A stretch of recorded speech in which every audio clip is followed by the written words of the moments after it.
I'm Bonnie.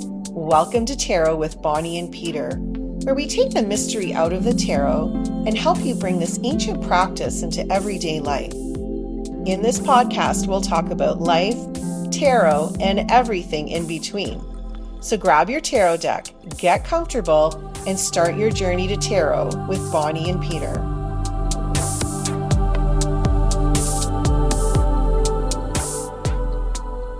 Welcome to Tarot with Bonnie and Peter. I'm Bonnie, and today we are going to talk about reversals. So we had a listener, Beth, reach out to us and ask us if we've done an episode about reversals. And we touched a little bit on reversals in one of our really early episodes. I think it might have even been episode 2. But we figured we would do an entire episode today on reversals. But before we get started, hi, Peter. How are you? Good. Episode 2. I think it was 2. Yeah, I think it was like that's debunking myths or something. Like, I can't remember what the name of the episode was, but we were talking about different myths about the tarot, and I think we spoke about reversals briefly. But yeah, I like how we're saying we think we have such a long history of podcast episodes, because this is what, episode 59? Yes. I know, almost 60. We're getting to almost 60 episodes. I know. I'm excited to talk about reversals because, I, like a lot of tarot practitioners, I think I've toyed with the use of reversals, and I have kind of I won't say love-hate, that's too strong a word, but, kind of an on-again, off-again, kind of on-again, lukewarm, relationship with the use of I almost say rehearsals, because I'm in rehearsal mode, so it's like reversals. So reversal, right? If I don't catch myself and you hear me say rehearsal, you know full well I'm meaning reversals, and my apologies in advance for every iteration of the word rehearsal that comes out of my mouth instead of reversal. And I am my allergies are acting up today, so hopefully I can make my way through this episode. Yeah, I was telling Peter before we got started, his voice is even better now because it's even deeper. I don't know. It's nasally, that's for sure. But anyways, I'm excited. I think it's a very popular topic, and a lot of people have questions around how they can use reversals. So I know we would talk about different ways that you either can use them or even ways that we use them, right? So. Exactly. And before we dive into reversals, Peter, do you want to tell everybody where people can find you and what you have going on right now? Sure. PeterWhiteTarot.com or tarotwithbonnieandpeter.com, 2 great ways to find me. I always think, if this is a time for you to think about consultations or mentorship in the tarot, I'm always open to either working with new clients or working with new students.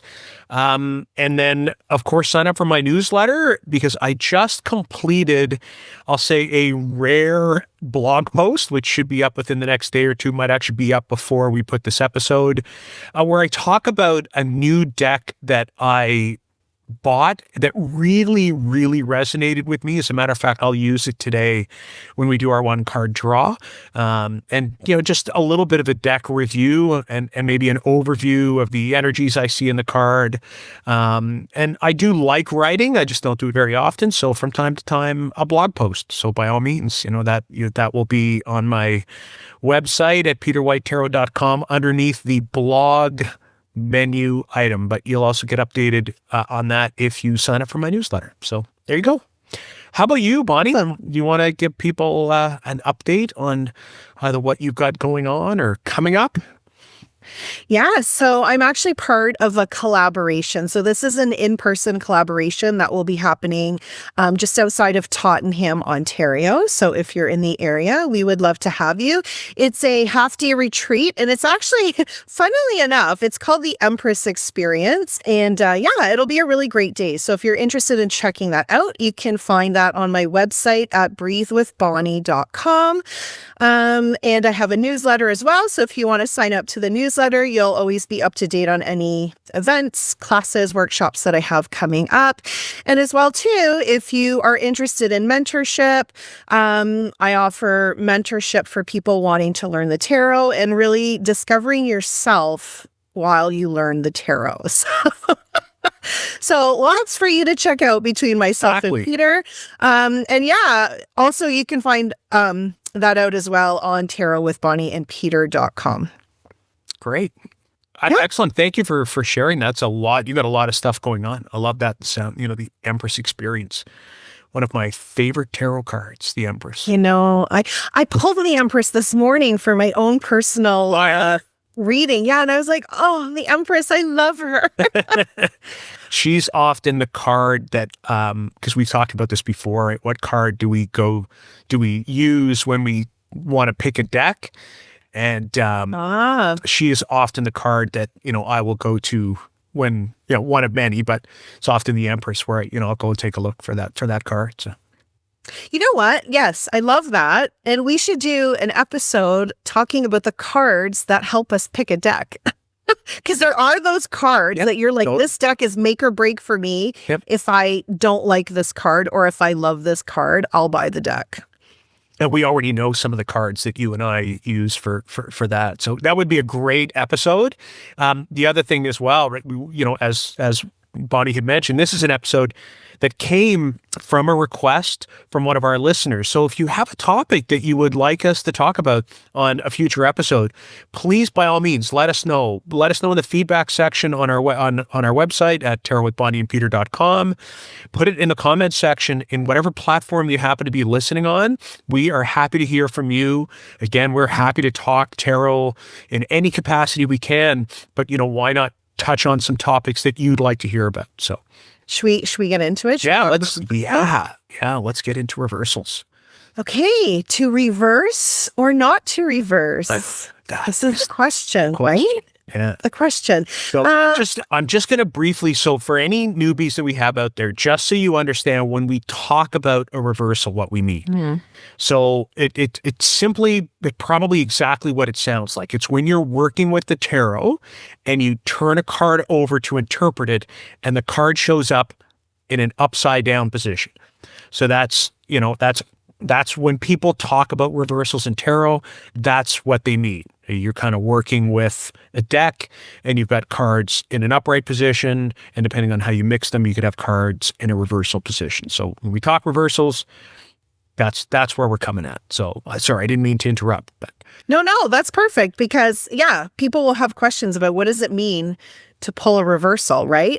This is the big question. And I think there's two camps on this. People who read reversals and people who don't read reversals. And it can cause quite I think some people are very passionate about which way they are on this scale. I guess I'll speak for you too, Peter. Peter and I don't regularly read reversals, and I'll give you the reasons why I don't read reversals, and then Peter, you can chime in, but we can talk about, there's many different ways to read a reversal, actually. So we'll get into that a little bit as well. So personally, when I started my tarot journey, when I was actually looking for my first deck, I was speaking with Megan, who we've had on the show, from Healing Moon, a wonderful store in Orangeville, Ontario. And I was even talking to her about reversals. I'm like, wow, like the tarot, that's a lot of cards to remember. She said, you don't really have to read reversals if you don't want to. And I was like, really? And she said, yeah, if you're just beginning, start with the upright cards. So that's what I did. I didn't even go down the road of reversals because I didn't want to overwhelm myself. And then as I started learning the tarot, I was like, wow, 78 messages, that's a lot of cards. Do I really need to go down the path of reversals? So at this point in my journey, I still haven't gone into study, I guess maybe what the traditional meaning of a reversal might be, but I think many deck creators have different ways of interpreting reversal cards. So I personally don't read reversals. I read them as upright. We'll talk a little bit about if a reversal were to actually come up in a reading, how I might interpret that. But again, depending too on like the spread that you're using, I usually have a card placement that shows some type of challenge. And for me, that's kind of like a reversal. It's kind of like if you get a positive card in a challenging position, then there's something you're being challenged about this particular card. So I tend to read the cards as a whole and kind of intuitively come up with like, this is the energy that I'm seeing from this card, because I think all cards have a shadow and a light side to them, even if they're upright. So I personally don't read them. I've done readings for clients who actually appreciated the fact that I didn't read reversals. I had one client say, wow, there were no reversals in that reading. Do you not read reversals?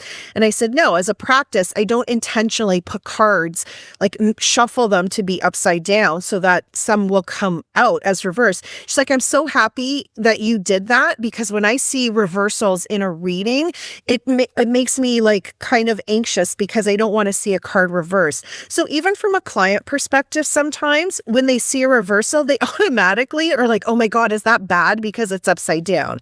Now, I'm not saying that for everybody, and I'm not saying don't read reversals. This is just my personal opinion, that I don't read them, and that may change at some point in my tarot journey. I may want to open up that pathway to actually understand what a reversed card means. But if someone says to me, they're like, oh, I got the Emperor reversed. For me, I'm like, I don't even know what that means. I would know what it means if it came up in a reading for myself and how I would look at that. But like the actual traditional meaning of what that reversal is, I don't know what that is. So I wouldn't be a good person to come to for that, that type of knowledge. So I love that. I love that, you say like, studying that you never went down the pathway of studying the meanings of reversals. I actually think that's very refreshing. And I think it probably ties into the way a lot of practitioners would approach it, who say, you do you. It's a phrase I think I've used, multiple times on this podcast. And I know for me, when I would have started studying, and we're way back, it would have been 78 Degrees of Wisdom would have been the very first book that I would have picked up. I would have picked up a Rider-Waite-Smith deck, and then, Rachel Pollack's interpretations inside that book would have included an upright and a reversal. So I would have figured, and I was young, I would have figured, well, if that's how you study them, then that's how you study them. But, like you, if somebody said to me, oh, what does the Emperor reversed mean? I'd be like, I don't know. Like, I know how I would interpret it, but I don't know what the traditional meaning. And, we're going back, like, divination with cards has had reversed meanings for at least as far back as Arthur Waite. His Pictorial Key to the Tarot, he got pretty poetic sometimes with his description of reversed cards. Sometimes they meant the opposite. Sometimes they meant something completely different. Sometimes it was kind of a blocked energy. But I would probably, it's funny because I know you said I don't read for reversals.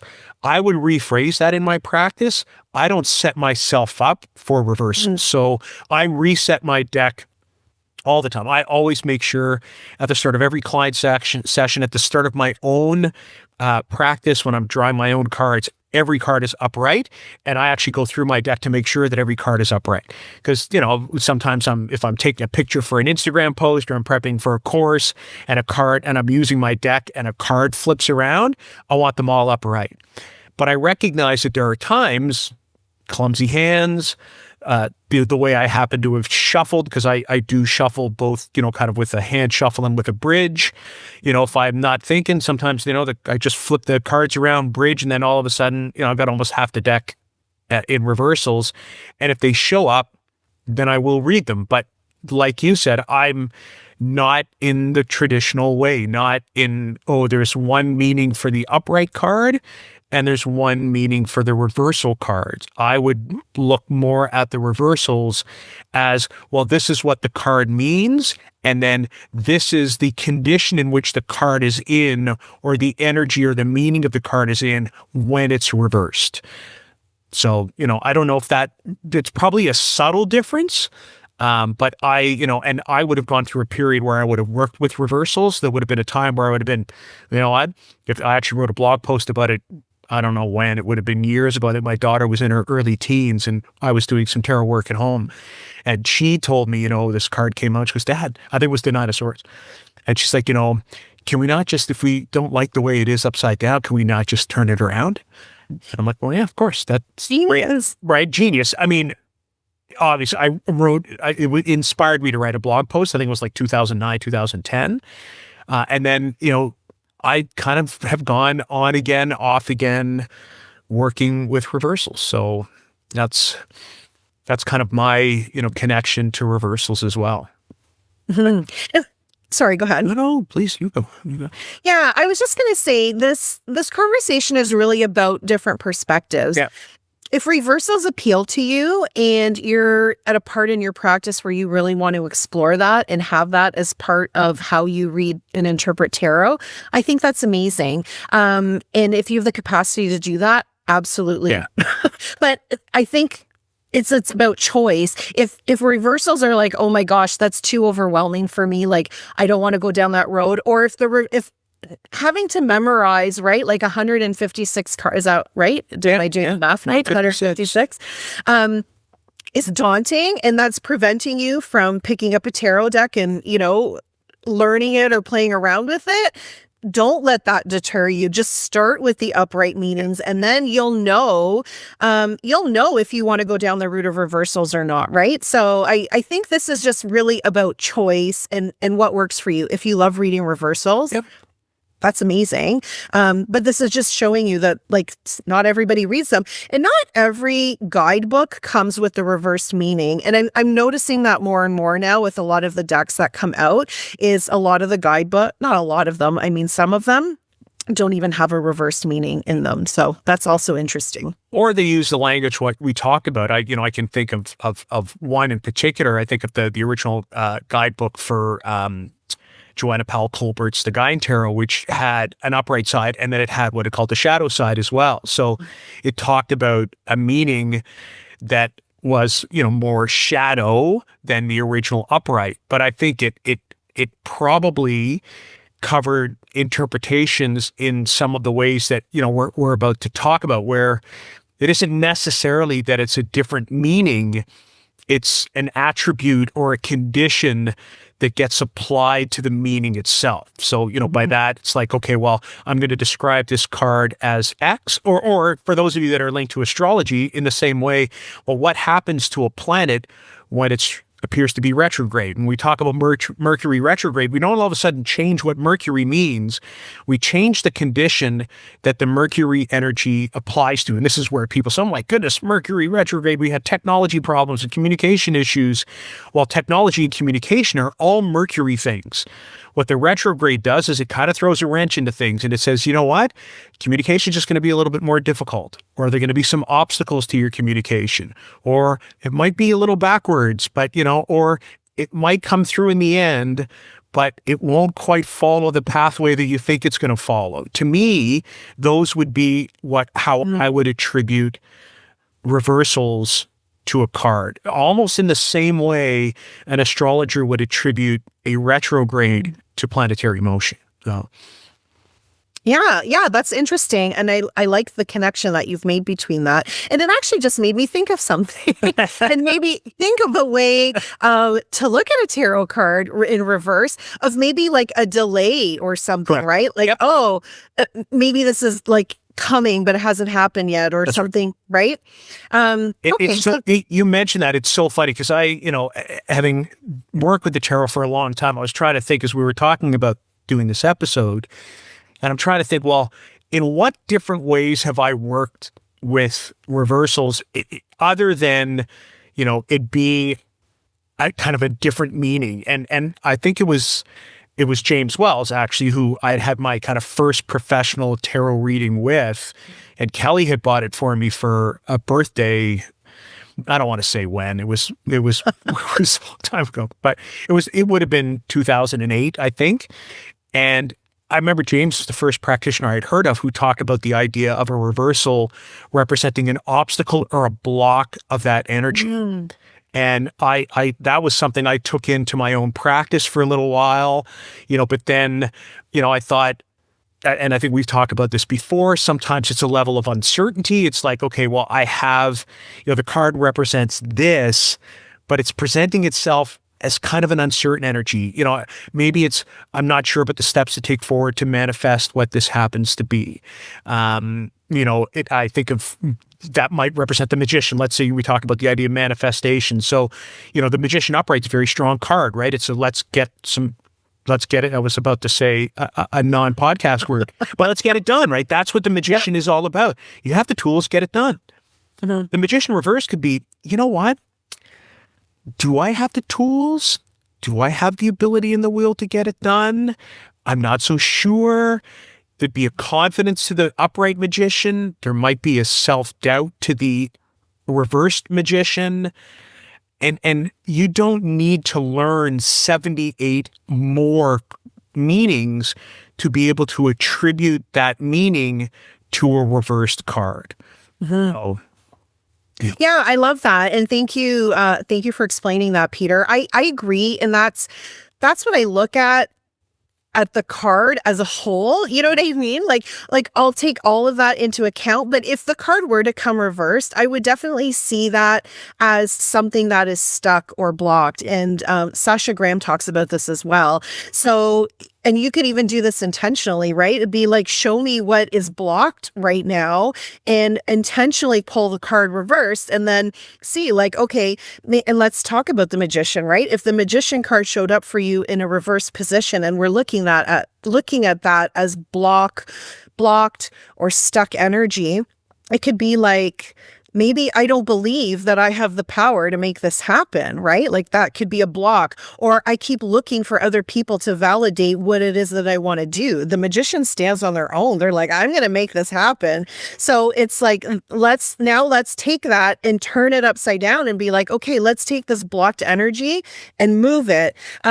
Or in the sense that if this energy is blocked because it's upside down, you could pull another card and be like, well, what's going to help me move this energy? So I love that. And that's really the way that I look at the card too. So even if the magician showed up for somebody, regardless of the position that it's in, I would explain that. It'd be like, okay, the magician is powerful. They can, call in what it is that they want to do. They have all the tools. And if they're like, well, no, I don't really feel like that. And I'm like, okay, then now we're looking at that as blocked energy. So even if the card is upright, the person could still be experiencing a block, even though like that's the message they're meant to receive right now. So maybe it hasn't happened yet, or it's a reminder that this is possible for you. Like, how can we move this forward? So it even brings in the idea, and you had mentioned this previously, of intentionally working with a card and placing it in reversal. You had said, there are times when you're working with spreads or questions that allow for an obstacle or a challenge in the question itself. Well, wouldn't it be interesting if the question was about an obstacle, a challenge, or a block, and you actually drew the card and put it in the reverse position? Yeah, and then because we've talked about this before, and I think sometimes some of the power of the tarot is that it's used as a talisman. Well, then, to be able to unblock the energy, the very first step that you take is turn the card upright. If the card is being interpreted as a block or a challenge, think about the power of physically taking that card and moving it from its reverse position to its upright position. You're almost taking the first step towards shifting that block energy. And, it's almost the same act we would do as opening a garden hose and letting the water flow, or opening a gas main and letting the energy come through. We're literally taking the card and turning it from its block position to its upright position. So there's lots of power, symbolic power, to be able to use the tarot. So that concept of blocked energy, or even slow moving energy, doesn't necessarily have to be something that is blocked, but I think something that is less effective, something that is weaker. It might even be something that's resisting showing itself.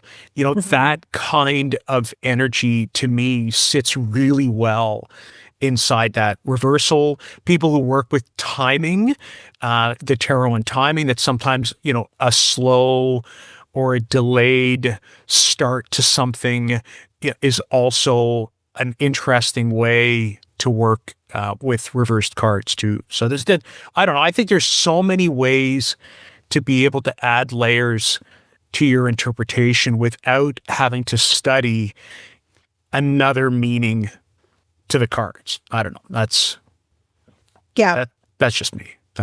Yeah, and I think too, if you do decide that you want to work with reversals, intentionally deciding how it is that you want to work with them, right? And be like, okay, if I'm going to read reversals, maybe it's that if it comes, reversed, it's like really important. So maybe the meaning doesn't change at all, but it's like, oh my God, it's like when the majors show up, it's like, oh, look at me, right? Like maybe that's the reverse card for you, is that like, you, like really pay attention to me because I came up in a different way than all the other cards showed up here. Yeah. Or if it is that you want to talk about it as block or blocked, I don't know why I can't say blocked today.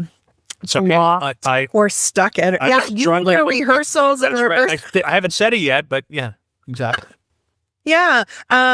So I think that's important. Or if it is that you want to study the traditional meanings of the reversal cards, then, but at least if you sort of put a container, not that we want to put a container around anything, but I think if you're starting out this way, intentionally figuring out how it is that you want to read that reversal, that might be an easier path to take if you're you're dipping your toes into, figuring this out. So yeah, and I think and then I would take a look at some of the ways in which reversals can be interpreted and like you said, make that decision. Is it going to be that it's going to be an obstacle, it's going to be weaker, is it going to be something that's that's turning inward, for example, because that idea of introspection is also a possible interpretation of a reverse card.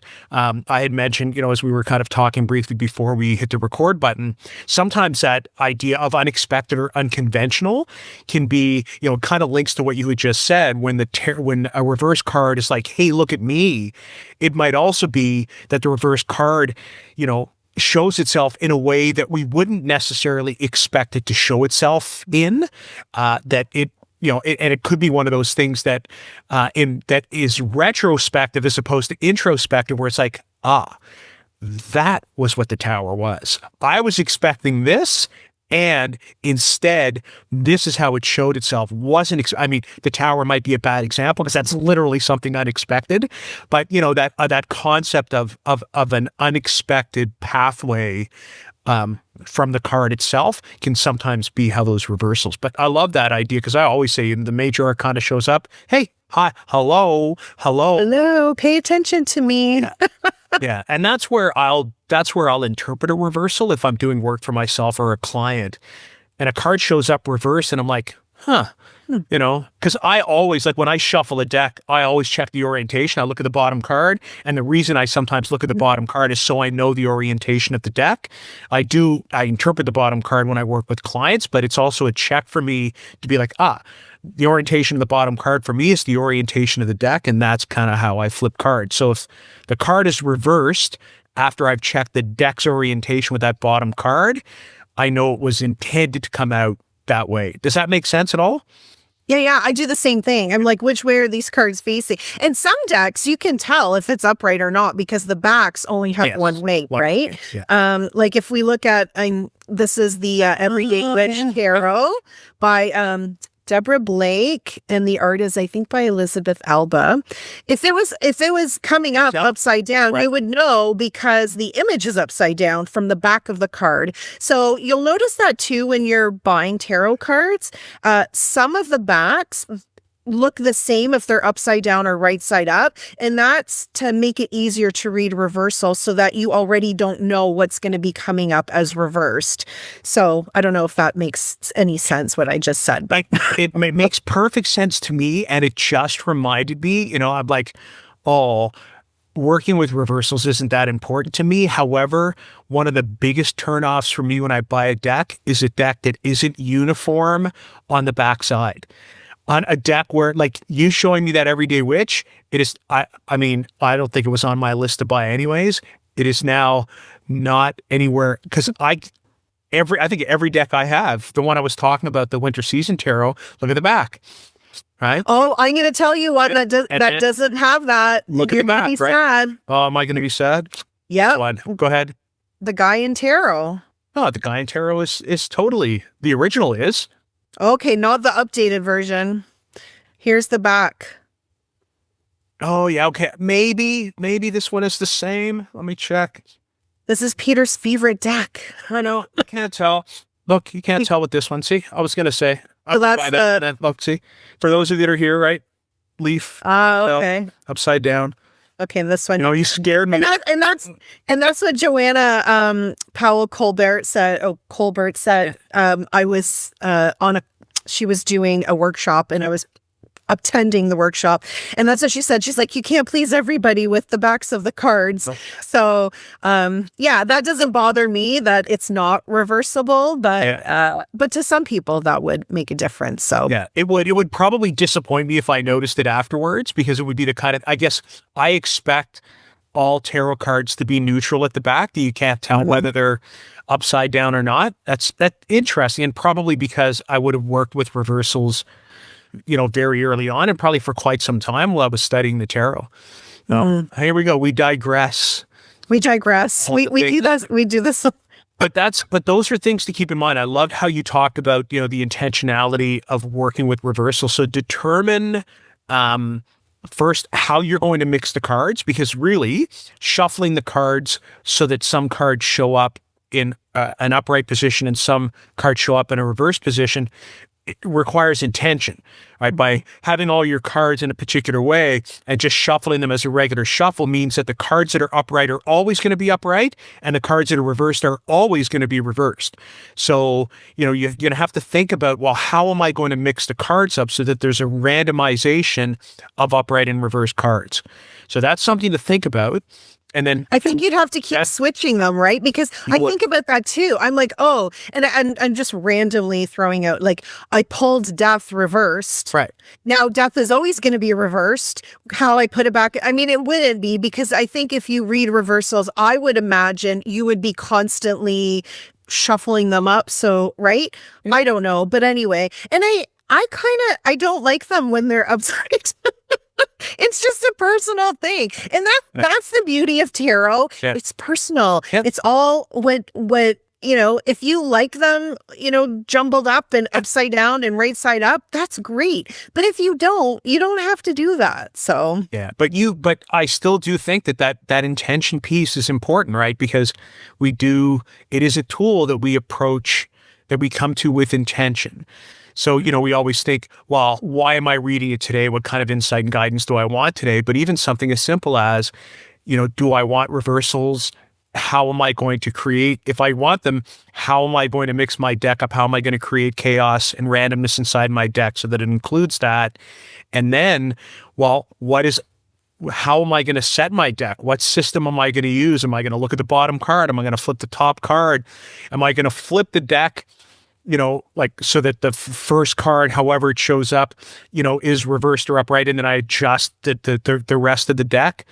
Like, you have to think about those things. I'm sorry, I say you have to. You do you, but it would be a question of considering, if you're going to work with reversals, what is that going to look like moving? And then you even said, you know, and then when I see one, how am I going to interpret it? Is it going to be an aha moment? Is it going to be an obstacle? Is it going to be an unconventional piece of wisdom? You know, is it going to be a message that needs to be shared that's kind of aside from the rest of the reading? You know, is it going to be an opposite meaning? Is it going to be its own standard meaning? Is it going to be something that's faced inward as opposed to outward? Is it going to be, you know, molasses style energy, you know, that's nice and slow moving, as opposed to, or maple syrup, because, you know, we're in Canada, come on. Yes. Yeah. So all things to think. All things to consider. Yeah, exactly. And then other things that you can play around with, right? Like, if you did a spread and intent, like, what if every single card that you pulled was in reverse? Like, how would you feel, or what would that reading look like to you, right? So there's a lot of ways that you can play around with this to see if you like it, and or just have fun with it and see, right? Like, pull them and make them all reversed, and then look at the spread and see how that might be different upside down than if it were to be upright. So yeah, and even if you're using like a Rider-Waite-Smith inspired deck. So one that has scenes that are illustrated on the ace to 10 cards, like on the pip cards, that gives a very different flow. Like, somebody who's looking to the right when their reverse is looking to the left. So if you interpret cards that say, well, somebody looking to the right is looking towards the future, when it's reversed, you're looking in the other direction. So they may be looking towards the past. If they're looking up and you reverse the card, they're looking down. Do you interpret cards visually in that way? Is looking up, looking for higher guidance, is looking down something that's a little bit more grounded? And are you keeping that in mind when you reverse a card as well? I think of an entire suit of cups where, the cups are a container that holds things. Now, when you turn them upside down, right? When you turn them upside down, everything that's being contained ends up spilling out onto the floor, unless, of course, you're the 8 of cups or the 5 of cups, where, the contents are already spilt. And then do they go back into the cup? Does that kind of impact your interpretation? Does the visual change the way you interpret the cards as well? A lot of food for thought with reversals. Now what's going to happen is when we're done this episode, I'm going to go back to using reversals now in my... Are you? No, probably not. I would, if a card came up that was reversed, if I was working, like I said, for myself, I was working for a client, I would interpret it that way. Like I would take a look at the context of the narrative itself, and I would attribute, one of several kind of conditions to the reverse card. Usually for me, it's an obstacle or a block, but there are times when that doesn't make any sense. So it might be, an introspection, or if it was a card like the Hermit, it might be, instead of being something that's internally focused, then, Hermit reversed might be, supporting somebody else who's looking to, guide themselves down a particular path. Or it might be, whereas, sometimes the traditional, interpretation of the Hermit might be just that, seeking inner guidance. It reversed, it might be helping somebody else, being the light that helps someone else reach the top of the mountain. Still the same kind of interpretation of the card, a little bit of a different slant, with it being more outward focused than inward focused. So I say that for those of you who are watching, was because the Hermit is just over my my right shoulder. Yes, I can see the Hermit. I keep it there because it's always there, because it's the card of the year, and I always have the second card there, which is the card of the season. And we're recording this, in Virgo season, so, which is the Hermit. So it's now there by itself. I could have put 2. Well, that's true. You could put 2 Hermits there. It's not like I don't have, more than one tarot deck. I know. What deck could I use to put there? Exactly. I love that interpretation of the Hermit upside, like reversed, and how you might look at that.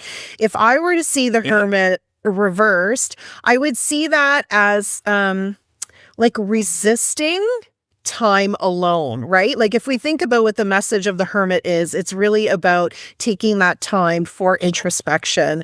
And if it was reversed, it would be like, okay, this is something that could be really good for you. And it looks like that might be something that you're resisting, right? So let's move that energy. Let's flip that around, or let's see what can help you, invite that in. So yeah, it's there's really so many paths that you can go down. I agree. That route. And for me, I think those would be contextual. That would be, so I love that as well. I could completely see interpreting a reversed Hermit in that way. And it would probably depend on what the rest of the cards had to say, as to whether or not it was presenting itself as something that needs to be done, but it's difficult to do, or something that might need to be more outwardly focused versus inwardly focused. We've talked about all kinds of different other things as well. It might be something that, you're trying to do, but struggling to do as well. It might be that it's not inside your skill set, that you're less effective at that, because it takes a skill or an effort to be able to turn kind of wisdom into ourselves. So that a reversed Hermit might be, look, this is what you need to do, but you might not actually have the tools to be able to do it. That, that the skill set isn't there, that there's a lack of effectiveness or lack of efficiency, in that skill of being the Hermit. So, and see, like all kinds of different ways to be able to play with reversed cards. I love that. I love Okay, so what should we do? Should we pull some? Sure. Let's do that. Okay, so what are we doing? We're actually just going to pull a card in reverse and see what we would say. Sure. Why not? Okay, we're going rogue here. We're going the road, but that's okay. It's funny, my eldest daughter, she moved away to college this past week, so we moved her into her residence, and she gets really annoyed when people make sounds, like if we're eating or somebody makes or somebody burps or whatever, she gets all like, ugh. So we were having dinner last night, my husband, myself, and our youngest daughter, and I don't know, someone burped or did something, and then my youngest daughter said, oh, it's a good thing that Samantha's not here, or else she would have given you like the side eye or whatever. And I said, oh, when she comes home, we're going to be feral. We're going to be like animals making all kinds of noises. So. Excellent. Well, the only noises I'm making right now are sniffling noises. So, Sam, if you're listening, my apologies. Nothing I can do about it right now. Yeah, she might have to write in and tell you to put in a formal complaint. Okay. So you're pulling a card. You're going to pull it. Pulled one already. You pulled it already? Okay. Okay, I got mine too. Okay. There you go. Okay, who's going first? Okay. So I pulled the Two of Cups. Reverse. Ah. Ooh. Right. So, I mean, I of course, my decks, well, I guess I should say none of them are reversed. Hang on a second. Well, now they all are. Right. So, if I was looking at this card, I'll stop holding you down. So I grabbed the Two of Cups reversed from the Rider-Waite, and we talk about upright, the idea of commitment or covenant, the idea of connection. So, if we looked at this from a reverse perspective, then this might be, maybe I'm questioning my preparation to commit, or that there's there's an uncertainty with the connection that's happening. Maybe there's an imbalance with the connection that's happening. It might be that there is somebody who is fully prepared to pour out this whole Two of Cups energy, and somebody else who is like, yeah, I don't think so. Not for me. I'm not prepared to do that. So it could be often when we see a card like this one, it's a card of, like I said, connection and balance, really two things that were meant to be together. Upside down or reversed, it might mean two things that are not meant to be together. It could be the fact that, two forces sort of pushing away from each other. It might also be, who knows, it could be the idea of opposites attracting as opposed to, right? Like the idea... So, and this is what I mean. Like when we take a look at the concept of reversed cards, we're applying that reversed sort of mentality, that reversed energy to the interpretation of the card, like the Two of Cups. So, Bonnie, what about you? Two of Cups reversed. What would you have to say, about that? What kind of insights would you provide? Well, at first, when you show the card, I was like, what would I say? I see a reversal and I'm like, I don't know what that means. But in thinking, you're like your client. I'm like, no reversals. Sure, what is it? Or when people, right? Like this is what we teach people. Like, look at the card and just tell me what's going on in the card without going to the brain and being like, oh my God, I don't know the meaning of that card. I can't interpret this, right? But I would see that. So the Two of Cups, like what you were saying, like we think about the Two of Cups as like these like two people coming together. It could even be two, like a partnership of some sort. Maybe that's you with your business or whatever that is, but it's a partnership. So if I were to see the Two of Cups reversed in a reading, again, depending on the other cards that showed up, but I would almost see that as like being closed off to this partnership. Like maybe you've been heartbroken in the past and you are looking for a partnership, but that partnership can't come if your heart is closed off, like if you're not open to receiving.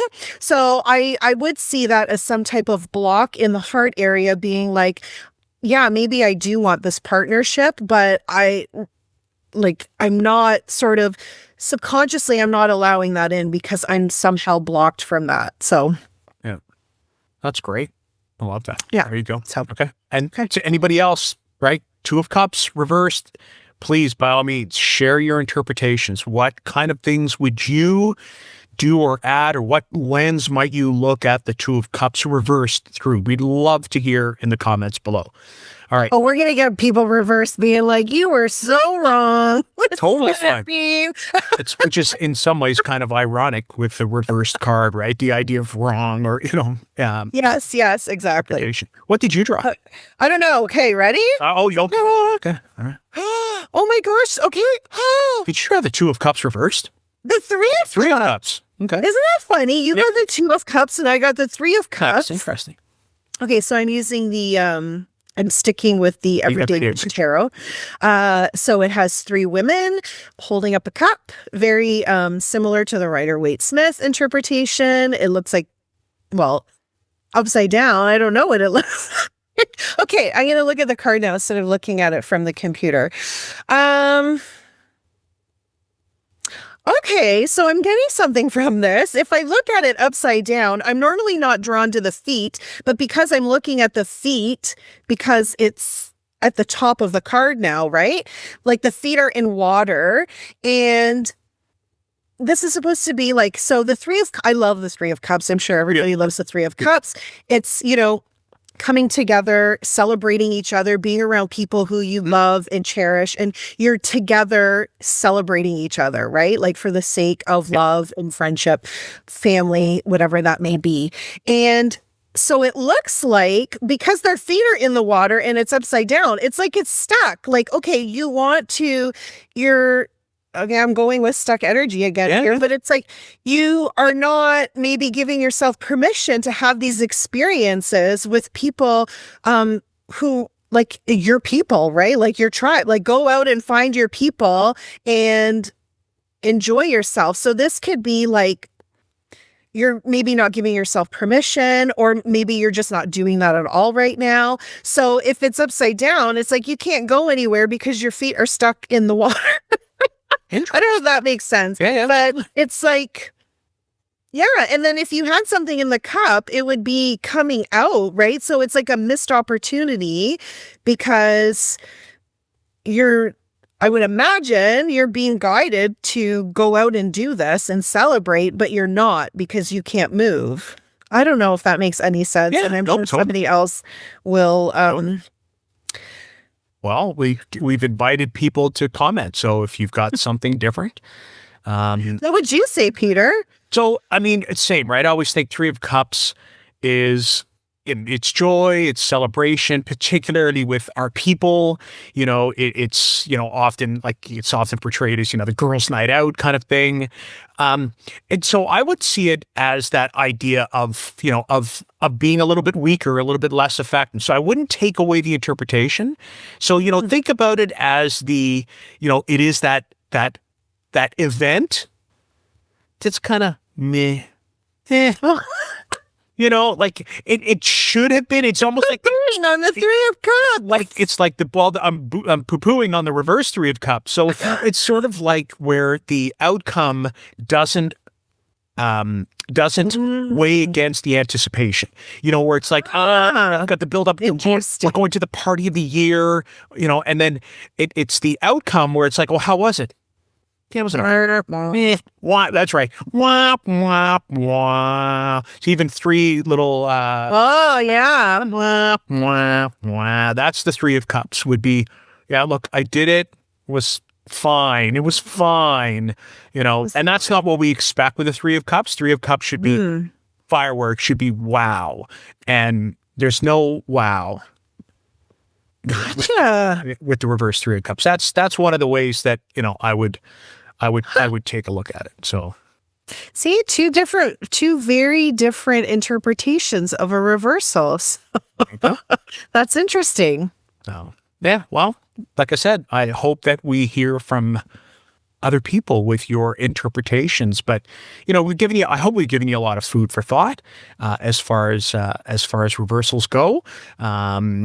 I also always want to invite you to give us some topics to talk about. We love talking about them all. We love talking about reversals today. We hope that we got a chance to, to share some interpretations with you, share how you might work with reversals, maybe answer some of the questions that you might have, give you a few more to ponder. Yeah. Anything else you want to add, Bonnie, to that at all? I don't think so. I guess again, it's like reversals aren't for everybody, and that's okay.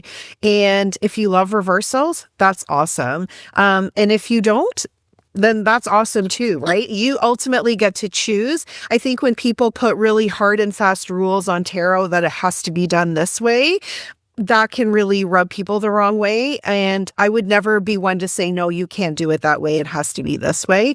So this is really just another conversation to say, yeah, find what lights you up and then continue going down that path. And this is just our perspective of how we work with the cards. And if we were to read them, how we might do that. And I think I'm going to play around with a spread that intentionally puts a card upside down so that I can look at that energy. I do have a spread that I use that is about like energy that could be blocked or we're ready to release, right? And then what we're ready to embrace or call in. And I might now start intentionally flipping that. So I would probably read it the same way that I would if it was upright, but it might just have a little bit more magic if it was upside down and then we actually flipped it right side up. So yeah, there's something about the images of some decks when they're upside down, and then I think we said there's something about the power of just physically turning it, right? Even slowly turning it. Yeah, it's good for sure. I might do the same thing maybe the next spread that I put together for my Lunation spread for my newsletter might include a reversal and then a card that you at some point in time turn. Never know. I never know. Well, we want to thank you for joining us on Tarot with Bonnie and Peter. It's been fun to do this episode. The past few episodes that we've been recording were a series that we did called Dinner with the Majors. So we went through every major arcana card and we sat down and had dinner with them and asked them questions and answered them as if we were the arcana themselves. So if you haven't had a chance to check those out, we encourage you to do so. But yeah, this has been fun, Peter. It's been great catching up, and we hope to see you next time on Tarot with Bonnie and Peter. Please like, subscribe, and share with anybody who you think might be interested in this. So thank you, and we'll see you next time.